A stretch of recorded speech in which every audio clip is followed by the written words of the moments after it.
Olá, meu querido irmão, minha querida irmã, amigos. Um prazer enorme estar aqui com vocês para mais um estudo semanal da lição da Escola Sabatina.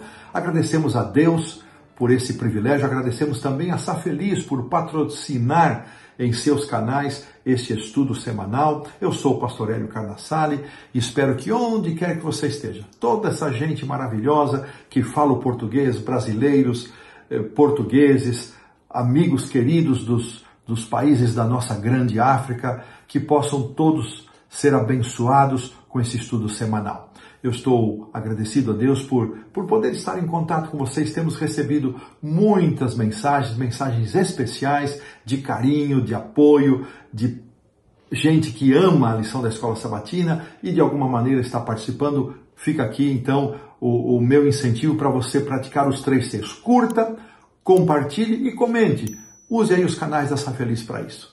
Você se lembra como terminamos a lição da semana passada? Terminamos a lição da semana passada com aquela advertência de Jesus para os discípulos e serve para nós também, nos exortando acerca do fermento dos fariseus.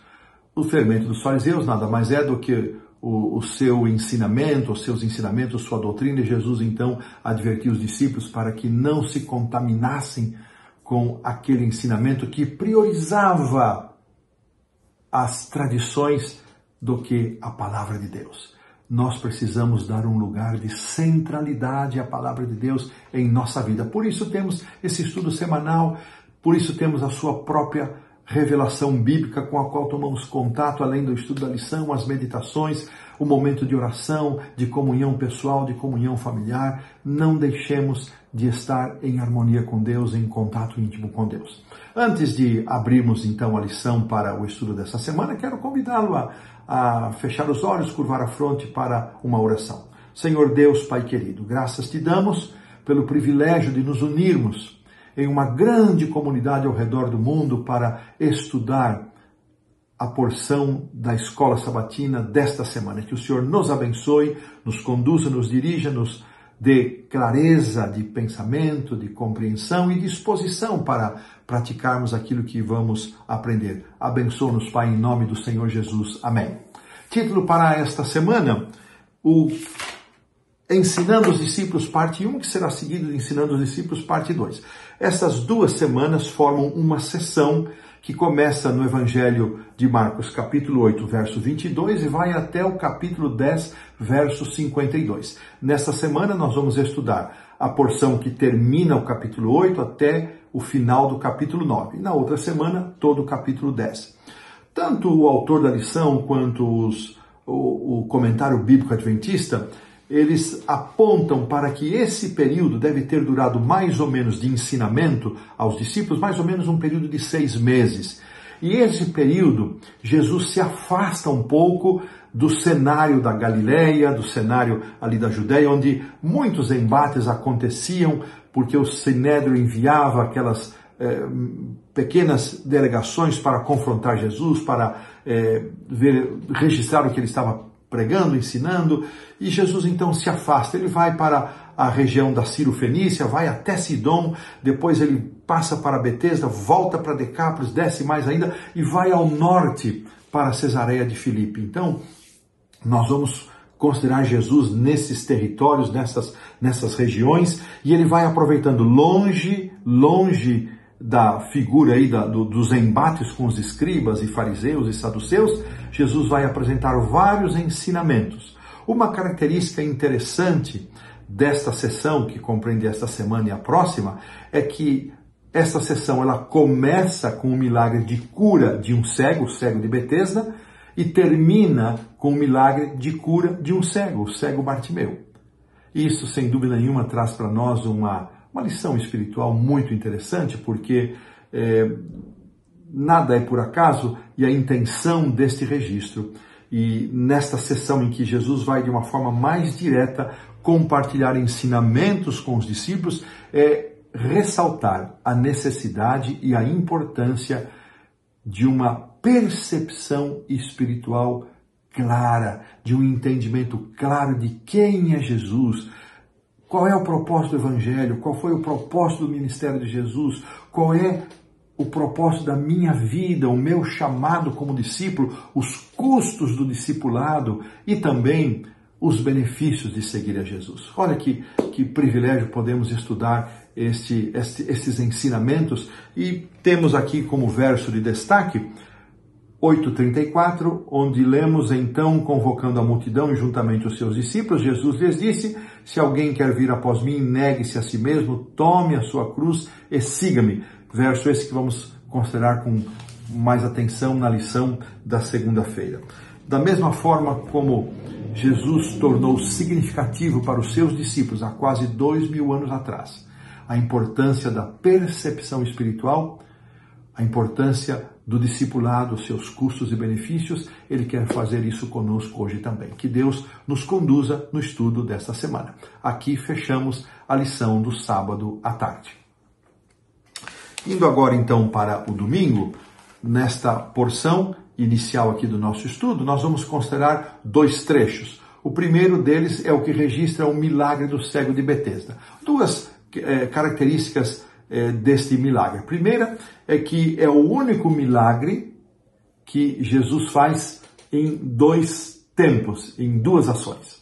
O segundo aspecto é que novamente encontramos aqui um registro exclusivo de Marcos. Não há muitos, esse é um deles. E voltamos à pergunta: por que é que Jesus fez esta cura em 2 tempos, em 2 ações? Será que Jesus lhe faltou poder na primeira investida para curar o cego? Hipótese completamente afastada, sem nenhuma possibilidade de ser verdade. Não faltou poder a Jesus. Também lembramos que sempre que Deus age, Ele faz bem, desde a criação, é tudo muito bom, é completo. Mas Jesus faz esse milagre e tanto o autor como o comentário bíblico, eles reforçam que esse milagre foi como se fosse uma parábola viva para mostrar aos discípulos a necessidade deles de crescerem espiritualmente, de amadurecerem espiritualmente, para que pudessem ter um discernimento mais claro acerca das coisas do reino de Deus, um discernimento mais claro do que aqueles que eles até então tinham e tiveram. Irmãos, isso é lição para nós também.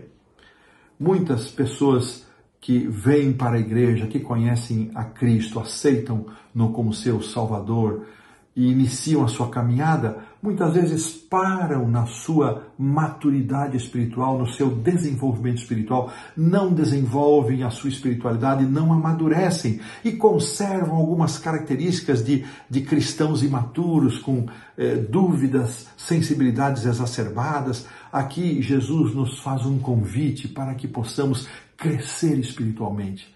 Crescer na graça e no conhecimento faz parte da vida do cristão. Eu gosto muito de Provérbios 4:18, onde nós encontramos ali que a vereda dos justos, o caminho dos justos, é como a luz da aurora que vai brilhando mais e mais até ser dia perfeito. Onde nós estamos nessa caminhada? Eu tenho buscado um desenvolvimento pessoal, um amadurecimento nas coisas do Senhor, na caminhada com Cristo. Fica aí o desafio, fica aqui a motivação para que a gente não estacione na nossa caminhada. Nós precisamos, irmãos, ser crentes melhores a cada dia, melhor esposo, melhor pai, melhor avô, melhor amigo, melhor irmão, melhor pastor, melhor ovelha. Nós precisamos caminhar numa caminhada de amadurecimento cristão. A outra parte, ela nos apresenta Jesus fazendo uma pergunta para os seus discípulos, agora já em Cesareia de Filipe, esta cidade lá do norte, bem mais ao norte, que era governada por Filipe, irmão de Herodes Antipas, o tetrarca da Galileia. E ali naquela região, Jesus então pergunta: que dizem os homens acerca da minha pessoa? Quem eu sou? E antes de considerar a resposta dos discípulos, eu quero que essa pergunta possa ter efeito no nosso coração, na minha vida, na sua vida. Quem é Jesus para mim? Para muitas pessoas e para muitas religiões, inclusive, Jesus é um iluminado, é um grande profeta. Mas, e para você e para mim? É só isso? É um grande profeta? Eu gosto muito de pensar no estágio de amadurecimento da mulher samaritana. Primeiro ela vê Jesus apenas um judeu viajante, depois ela vê Jesus como profeta e finalmente ela tem o discernimento de que Jesus é o Messias. Quem é Jesus para nós? Jesus diz que ele é nosso irmão mais velho, ele é nosso amigo, ele veio buscar e salvar o perdido, mas ele também é o Senhor da nossa vida. Reconhecemos o senhorio de Cristo, que Jesus é Senhor, não só amigo, irmão, salvador, redentor, mas ele também é Senhor da nossa vida. Ele tem prioridade e como tão lindamente cantado pelos arautos do rei aqui do Brasil, se ele não for o primeiro, então não vai ser mais nada. Se ele não for o primeiro no meu coração, na minha vida, então não resta mais nada.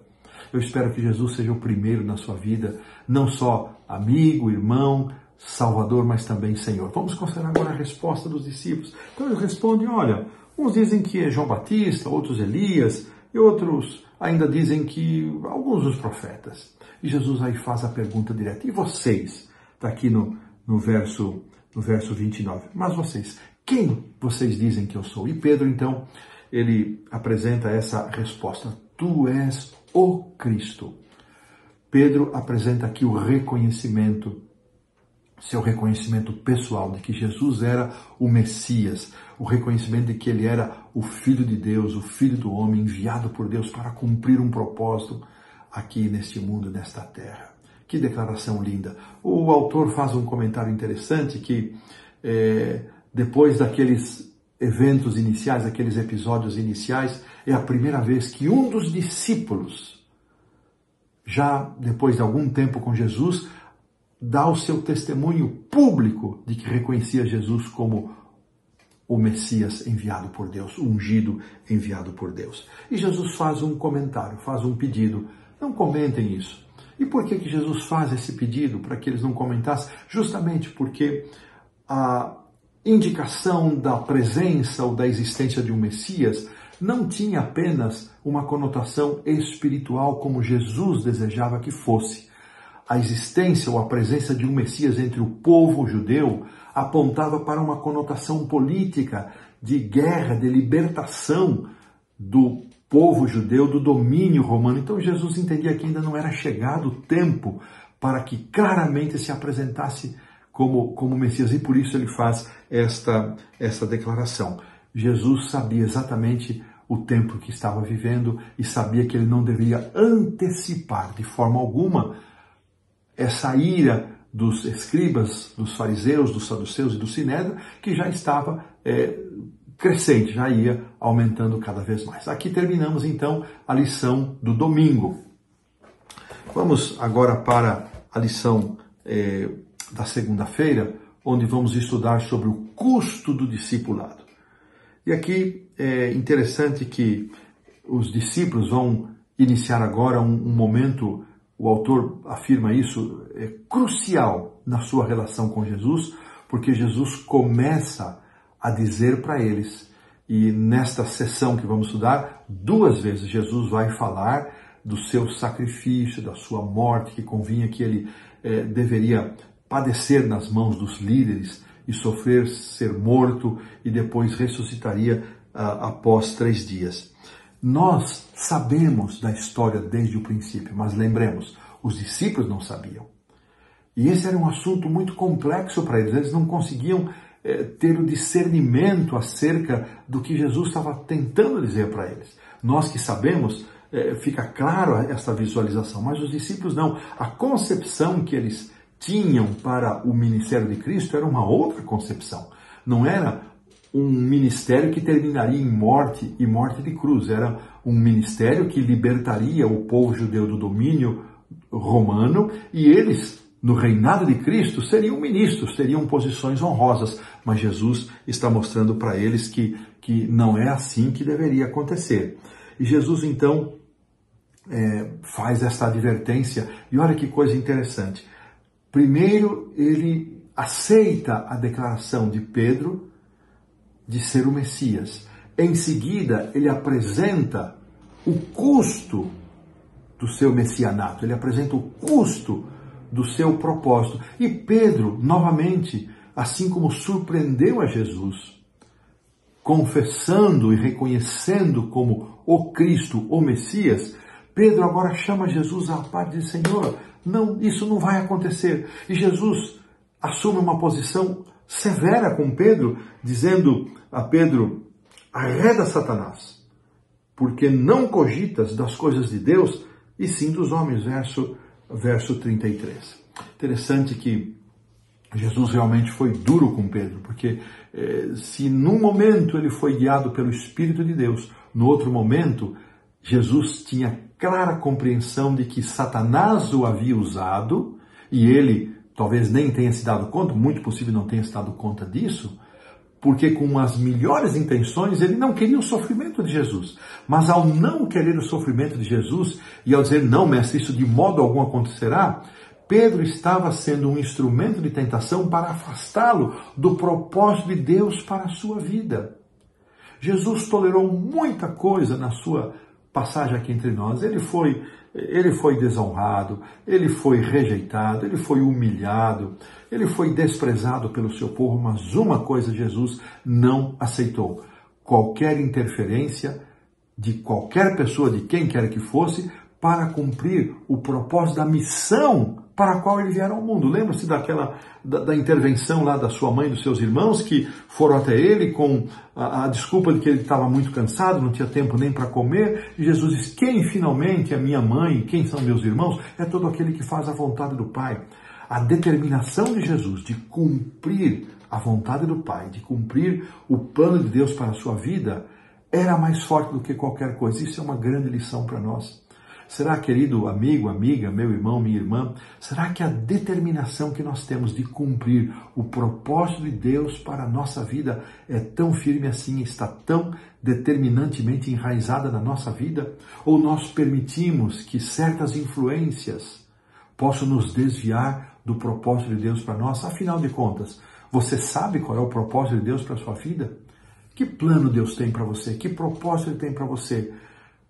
Eu me refiro, obviamente, claramente, há muitos membros de nossa igreja que vivem e atuam em profissões que não estão relacionadas diretamente com as atividades eclesiásticas. Os pastores e alguns obreiros, sim. Essa gente, que é a maioria do nosso povo, precisa ter claro isso, qual o propósito que Deus tem para a sua vida, ao colocar você lá onde você está trabalhando, ao colocar você onde você reside, ao levar você para uma universidade. Nós, aqueles que somos pastores, que trabalhamos para a igreja, também precisamos ter isso claro, qual o propósito de Deus para nós. Jesus tinha tanta convicção, tanta clareza do propósito de Deus para a sua vida, que não permitiu jamais que qualquer interferência, mesmo do seu querido discípulo Pedro, viesse impedir o cumprimento desta missão. Na sequência, nós vamos encontrar então aquele pensamento do verso para memorizar, onde os seguidores de Jesus são chamados para ter o mesmo objetivo que ele. Ele então convoca a multidão, diz aqui o verso 34, quem sabe a nossa produção pode colocar na tela, e ele lhes disse: agora sim, se alguém quer vir após mim, a si mesmo se negue, tome a sua cruz e siga-me. Que coisa linda! É interessante que o autor da lição, ele dedica na parte que nós chamamos o auxiliar do professor, todos os seus comentários estão concentrados tanto na declaração de Pedro de que Jesus era o Cristo, como desta parte. São comentários lindos, se você tem acesso a esse recurso, leia. É tanta coisa linda, eu não posso trazer tudo aqui para a lição, porque senão o nosso tempo se esgotaria só com essas duas passagens. Nós temos ainda toda uma lição para considerar. Mas neste ponto, Jesus faz um contraste, porque a crucifixão era o método mais cruel de morte usado pelos romanos. E todos queriam evitar a cruz, se afastar da cruz. E Jesus justamente usa a cruz como um simbolismo de renúncia, como um simbolismo de entrega. Ninguém espontaneamente quer tomar uma cruz. Mas Jesus disse: se você quiser vir após mim, negue-se, tome a sua cruz e siga-me. Jesus, ele não somente com isso explica o preço do discipulado, mas ele explica também, ele dá ênfase ao valor do discipulado. Que a gente possa considerar claramente esses dois aspectos. Seguir a Jesus tem um preço, Mas seguir a Jesus também tem benefícios, tem bênçãos, tem uma maravilha de vida que nós vivemos aqui em renúncia, mas uma maravilha de expectativa de eternidade à nossa disposição. Interessante que ele termina aqui, me permitam fazer a leitura, o autor cita Jim Elliot, onde em seu diário, em 1949, ele escreveu: não é todo aquele que abre mão do que não pode reter para ganhar o que não pode perder. Queridos irmãos, que nenhum de nós venha a perder o galardão da vida eterna que Jesus nos oferece. Eu acho muito interessante as expressões dos versos 36 e 37. Ele diz: que adianta o homem ganhar a vida inteira e perder a salvação? O que o homem daria em troca dessa salvação? Perguntas para a nossa reflexão. O que adianta nós termos grandes êxitos acadêmicos, intelectuais, materiais, recursos, propriedades, e termos uma espiritualidade frágil, zerada? Que adianta ganharmos o mundo todo, sermos reconhecidos, valorizados pelo mundo e perdermos a salvação? Reflexões com as quais finalizamos aqui a lição da segunda-feira. Na terça-feira, então, nós vamos ingressar num dos aspectos fantásticos da nossa lição, que é a consideração sobre a transfiguração e depois a descida do monte. São porções do Evangelho que nos testam, nos tentam para gastarmos muito mais tempo do que podemos fazer aqui na lição, mas nós vamos nos conter. E na sessão anterior, que estudamos aqui na segunda-feira, Jesus termina fazendo uma reflexão muito interessante sobre a forma como os servos de Deus devem ser tratados. E ele então fala também do galardão terrível, da recompensa terrível, negativa, que aqueles que rejeitarem os servos de Cristo receberão, e esta recompensa será dada apenas quando ele vier na sua glória. E com esse pensamento da volta de Jesus, e tendo em vista isso, por isso eu não fiz esse comentário na lição da segunda-feira e deixei para fazer na terça, embora o verso 38 esteja na porção da segunda, eu propositalmente deixei para comentar aqui na terça-feira, porque nos interessa esse conceito da volta de Jesus. E é neste contexto que nós temos que entender o episódio da transfiguração. E Jesus diz: olha, em verdade vos digo, verso 1 do capítulo 9, que dos que aqui se encontram, alguns há que de maneira nenhuma passarão pela morte, até que vejam ter chegado com poder o reino de Deus. E aqui vem o relato da transfiguração. É muito interessante que na transfiguração Jesus chama 3 dos seus discípulos, Pedro, Tiago e João, sobe ao monte. Nós não sabemos que monte é este, não é? Que geograficamente ele não é localizado, identificado, então é apenas o monte da transfiguração. E ali Jesus recebe a visita de Moisés e Elias. E a glória de Deus se manifesta. E certamente o Pai também estava junto, porque o Pai, depois numa nuvem, vai fazer a declaração que está ali no verso 7, a gente vai logo a seguir mencionar. E interessante que Ellen White faz comentários a respeito dessa visita, e ela diz que tanto Moisés como Elias, que representavam os redimidos, Moisés, aqueles que vão passar pela morte, ou terão passado pela morte, e vão ressuscitar. E Elias, aqueles que não passarão pela morte, serão trasladados junto com aqueles que morrerem em Cristo e ressuscitarem. Então, estes dois servos de Deus, que representam duas grandes classes dos filhos do Senhor, dos salvos em Cristo, foram ali para confortar a Jesus. Não foram para falar de um reino terrestre, foram para motivar Jesus, para dar forças a Cristo a fim de enfrentar o desafio da cruz. Olha que coisa interessante. Foram ali para confortar Jesus com a experiência que cada um deles teve. Moisés e Elias, eles trouxeram conforto, trouxeram motivação para Jesus.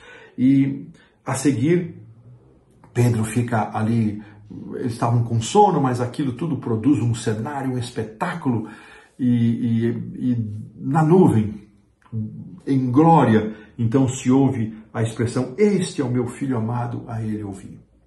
E, queridos irmãos, sem dúvida nenhuma, a profecia que Jesus fez, de que muitos dos que ali se encontravam não passariam pela morte sem ver que o reino de Deus havia chegado, tem aqui pelo menos duas aplicações. Primeira se referia a Pedro, Tiago e João, que testemunhariam a glória de Cristo, e se imagina, aqui o texto diz que 6 dias depois, poucos dias depois dele ter dito estas palavras, feito esta profecia, houve o cumprimento delas. Então, a primeira aplicação é que se refere aos 3 discípulos e se cumpriu esta palavra na transfiguração. Uma outra interpretação, que o próprio autor apresenta, é que esta profecia também se refira não só aos 3 discípulos, mas aos demais discípulos, a esses 3 junto com os demais, e que viram e testemunharam cenas da santificação de Cristo, da glorificação de Cristo, da morte de Cristo, da ressurreição, da ascensão de Cristo. Então, estas cenas comprovaram que o reino de Deus havia chegado. Elas também dizem respeito a outros ao longo dos séculos que viram manifestações do poder de Deus e podem também se referir a nós quando vemos manifestações do poder de Deus em nossa vida e nos apontam para o que vai acontecer na segunda volta de Jesus, na segunda vinda de Cristo. Esta expressão, este é o meu filho amado, a ele ouvi, é também de fundamental importância porque o Pai, Deus o Pai, não somente deseja que nós aceitemos a Cristo em profissão de fé, de palavra, mas Ele espera que a nossa vida testifique disso com uma vida de obediência. A Ele ouvir. Não basta só dizer, eu conheço Jesus, eu amo a Jesus, mas demonstre isso numa vida de fiel obediência, numa vida de cumprimento fiel do dever cristão, de amar a Deus acima de todas as coisas e amar ao próximo. Pedro sugere que tendas fossem feitas para que eles ficassem ali. E ali diz, ele não estava sabendo muito bem o que falava. E, irmãos, e é interessante, eles saem agora do monte glorificado e descem aquele monte para uma batalha contra o demônio.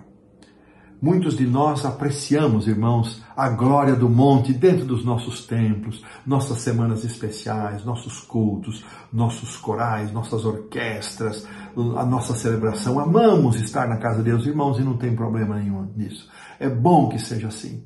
Mas não nos esqueçamos, a vida do cristão, ela não se encerra apenas no Monte da Transfiguração. Há que descer a montanha, irmãos. Há que descer, amigo, em direção ao vale, onde pessoas estão padecendo, escravas do inimigo e necessitam da nossa intervenção, assim como aquele garoto necessitou da intervenção de Jesus. Os discípulos que ficaram ali embaixo, no vale, eles não puderam expulsar, e há cogitações, talvez eles tenham tido ali uma pontinha de inveja dos 3 que Jesus chamou para subir com ele o monte. O fato é que eles não conseguiram expulsar. Irmãos, a luta contra o mal, contra o inimigo, requer preparo.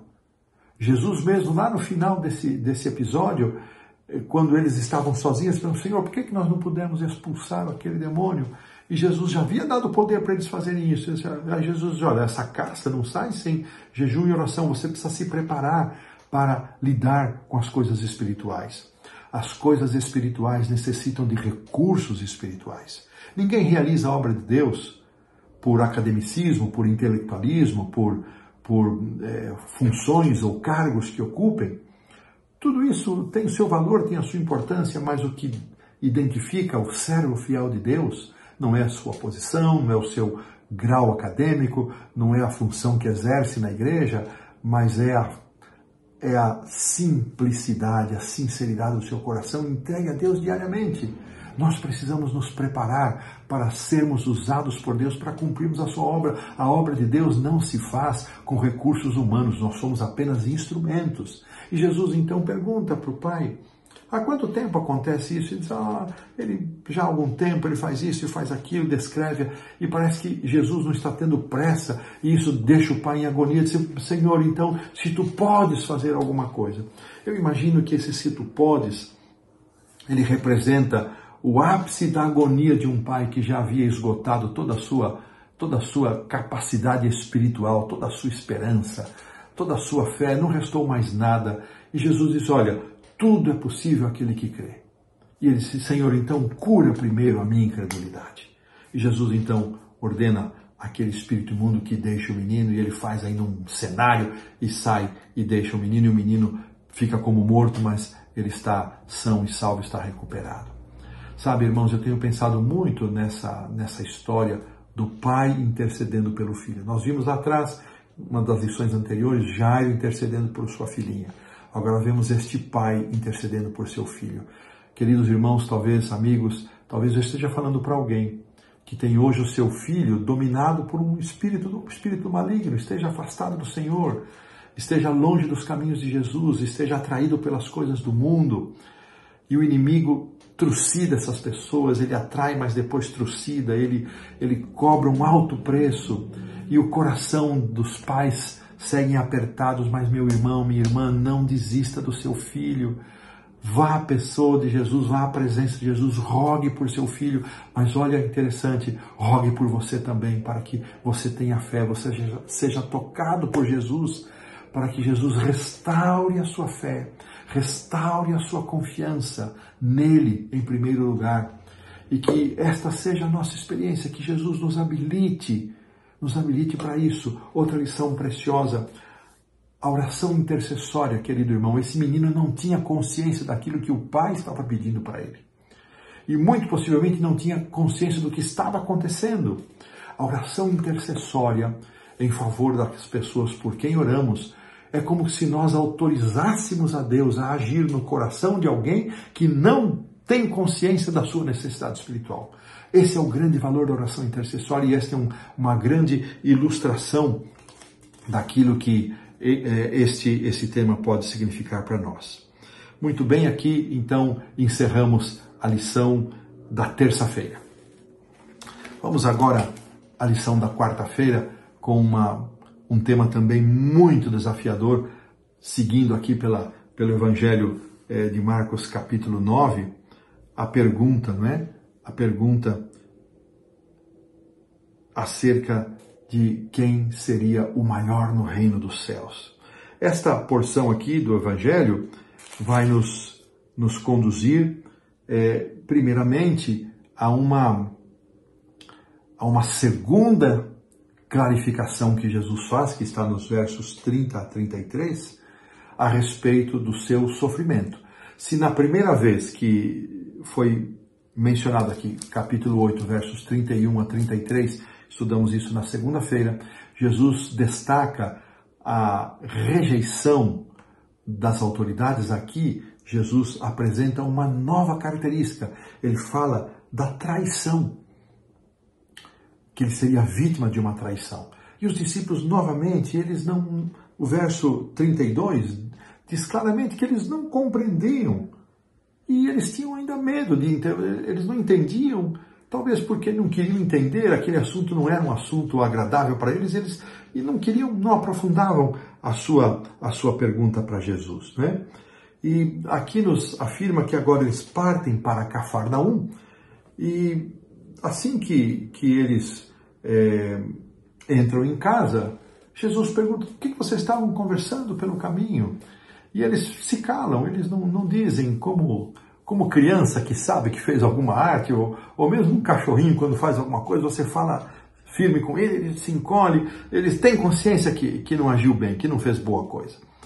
E eles não quiseram falar nada porque eles iam discutindo entre eles se afastam um pouquinho de Jesus e vão discutindo entre eles qual deles que ocuparia a posição mais importante no reino de Deus. Interessante aqui, uma primeira aplicação espiritual é que muitas vezes quando nós nos afastamos de Jesus, nós nos expomos à tentação e caímos. Veja, 2 vezes já Jesus havia falado para eles do seu destino. Não era o reinado temporal, não era o reinado de Israel libertando o povo do jugo romano, mas era um reino espiritual e ele passaria por dor e sofrimento. E mesmo assim, eles estavam discutindo qual deles ocuparia a posição mais importante. Interessante que nesta porção Jesus deixa aqui uma lição muito, mas muito preciosa. Se alguém, eu peço aqui que a produção coloque também isso, né? Se alguém quer ser o primeiro, está no verso 35 do capítulo 9, se alguém quer ser o primeiro, seja o último e servo de todos. No reino de Cristo há uma inversão. Né? Quem é o primeiro? O primeiro é aquele que está disposto a servir mais. Esse é o primeiro. No reino de Cristo, o primeiro não é aquele que é louvado, não é aquele que é endeusado, não é aquele que é aplaudido, mas no reino de Cristo, o primeiro é aquele que serve mais. Certa vez ouvi um pastor, um dos nossos líderes, em visita ao Brasil, falando que o líder, ele é o primeiro entre os iguais, mas o primeiro aqui é o primeiro a servir, o primeiro a amar, a demonstrar o seu amor a Deus e ao próximo em serviço. Há muitas pessoas que se agradam e buscam posições mesmo na igreja local e muitos, lamentavelmente, muitos colegas pastores na organização adventista buscam posições de liderança. E Paulo diz, olha, se alguém deseja episcopado, uma boa coisa deseja, mas muito mais importante do que posições e cargos e funções é o espírito com que nós trabalhamos para servir a Deus. Eu servi mais de 40 anos na Igreja Adventista em diversas funções e funções de liderança e muitas vezes, especialmente na minha passagem pela nossa universidade em São Paulo, NASP Campus São Paulo, nós tínhamos ali muitos funcionários que trabalhavam em atividades muito simples e estes homens e mulheres muitas vezes foram os meus grandes parceiros nas lutas de oração, nas madrugadas de oração, na intercessão a Deus pela instituição. Não que os outros não fizessem, mas eles eram mais presentes e mais dispostos a isso. Então, querido irmão, querida irmã, querido amigo, não podemos nos esquecer que no reino de Cristo as prioridades são invertidas. Quem é o primeiro é aquele que serve mais. E Jesus então responde a essa questão, a lição aqui vai nos trazer isso, em duas etapas. Primeiro, ele declara que o primeiro, ou seja, o maior, ele precisa se tornar servo. Você não quer ser servo? Então você nunca vai ser maior. Segundo, ele ilustra o que ele queria dizer por meio de uma criança. Isso está aqui no verso 37, ele diz, olha, quem receber esta criança, tal como esta em meu nome, a mim me recebe. E quem me recebe a mim, recebe aquele que me enviou. Então Jesus ilustra a respeito desse assunto com uma criança, que a criança tem características de simplicidade. Então nós devemos receber a Jesus como se fosse uma criança, ilustrado por uma criança, com as qualidades de uma criança, com a inocência de uma criança, com o carinho de uma criança, com a disposição para perdoar de uma criança. E João, então, vamos terminar essa parte da quarta-feira, uma declaração de João interessante. Senhor, nós vimos um homem que expulsava demônios em teu nome e nós lhe proibimos. Sabe, queridos irmãos, aqui é uma lição interessante, está na porção que vai do 38 até o 41, ainda do capítulo 9, que eu quero destacar, que é o exclusivismo religioso. Nós, adventistas, temos uma tendência de nos considerar exclusivos. Irmão, irmã, amigo, amiga, não caia nessa vala. Deus tem um povo sobre a terra, um remanescente fiel, visível e um invisível. Nós, como adventistas, nos reconhecemos como remanescentes visíveis, mas Deus tem um remanescente invisível. E Ele nos convida, Ele nos chama para buscarmos essas ovelhas. Na liberdade religiosa, que é um ministério que eu gosto muito de atuar e tenho onde servir na divisão sul-americana, eu tenho trabalhado muito isso com nossa igreja, com os nossos irmãos. Não podemos nos considerar exclusivos e curtir ou desenvolver um sentido de que todos os demais são leprosos, são imundos. Não caiamos nessa vala, todos somos filhos de Deus. Se Deus nos deu algum privilégio, é o privilégio de ter mais responsabilidade. E saibamos que Deus usa, sim, diversas pessoas, diversos grupos para expandir o seu reino. Aqui, então, nós terminamos a lição da quarta-feira. Vamos, então, para a parte da quinta-feira, onde temos aqui os versos finais do capítulo 9, que vai do 42 a 50. Veja que esse texto parece um texto meio desconexo, meio estranho, onde Jesus vai falar acerca dos tropeços e vai usar aqui uma expressão muito interessante sobre cortar a mão, olho ou pé. Mas o que Jesus está destacando para nós aqui nessa porção é que nós precisamos ter uma grande consideração para a profissão de fé que nós adotamos. E precisamos nos afastar do pecado. Precisamos nos afastar do pecado, assim como o diabo foge da cruz. O que Jesus está fazendo aqui ao chamar a nossa atenção e ao chamar a atenção dos discípulos é que nós precisamos viver a vida religiosa na sua integridade. Jesus usa então essa expressão: se tua mão te faz tropeçar, se o teu pé te faz tropeçar, se um dos teus olhos te faz tropeçar, é melhor arrancar e entrar na vida desta maneira do que perder a vida eterna. É claro que Jesus não está fazendo uma referência literal a isso, mas ele está nos orientando e ele está ensinando os discípulos a viver o discipulado. Lembre-se disso, não percamos isso de vista e prepará-los para, a nós também incluídos aqui, nos preparando para a volta de Jesus. Irmãos, nossa caminhada com Cristo tem que ser uma caminhada de santificação, de pureza. Nós somos pecadores, não defendemos a impecabilidade nem a infalibilidade. E por isso que João nos escreve: se alguém pecar, temos um advogado a quem recorrer. Mas nós temos que buscar uma vida de santificação, pedir que Deus nos abençoe, viver longe do pecado, e se tropeçamos em algum ponto, reconheçamos, nos coloquemos de pé e busquemos a Deus, busquemos a purificação, busquemos a santificação. Então, veja que estas questões envolvidas, não é? Elas são uma chamada para nós. E aqui o texto ainda vai considerar por que Jesus menciona a questão do inferno e fala do fogo, não é? Onde o verme não morre, nem o fogo se apaga. Vamos lembrar então, irmãos, a nossa compreensão bíblica desses termos é que não é o fogo que dura para sempre, mas são suas consequências. O fogo, a terra se extinguirá pelo fogo, mas este fogo termina, mas as suas consequências, os seus resultados são eternos. Então, temos esta clareza. Alguns querem usar esta expressão para falar de um castigo eterno, do tormento eterno. Isso não combina com um Deus misericordioso, com um Deus de amor. E essa parte vai terminar, então, onde Jesus, no verso 50, vai falar sobre o sal, e ele fala que se o sal tornar-se insípido, como vai se restaurar o sabor? E ele diz: olha, tende sal em vós mesmos, diferente lá do vós sois o sal da terra.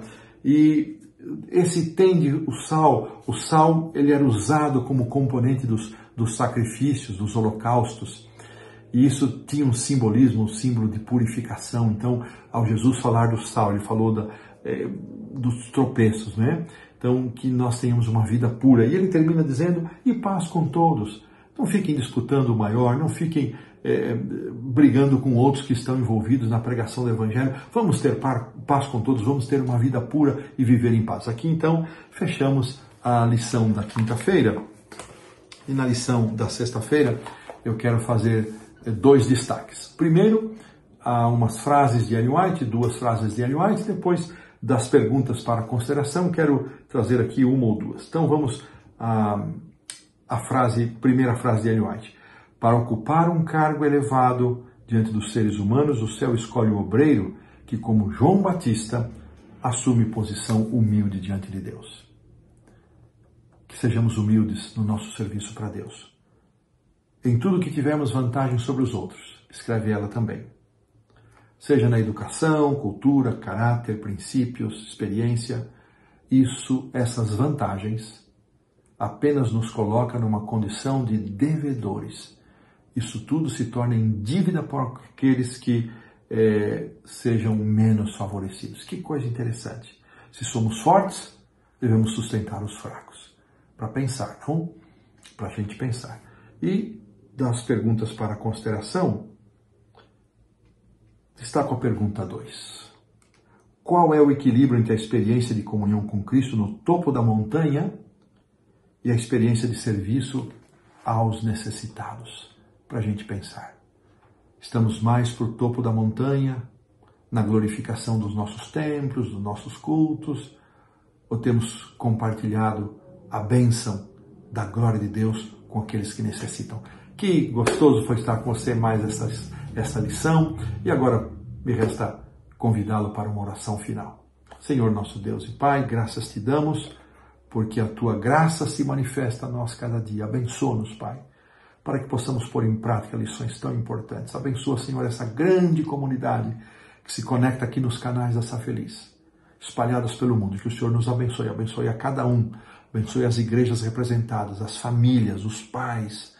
Abençoa, Senhor, aqueles que clamam a Ti por uma bênção, que te rogam por uma manifestação especial da Tua bondade. Que o Senhor ouça e atenda a cada um de nós. Oramos em nome do Senhor Jesus. Amém. Forte abraço. Que Deus nos abençoe. Até a semana que vem.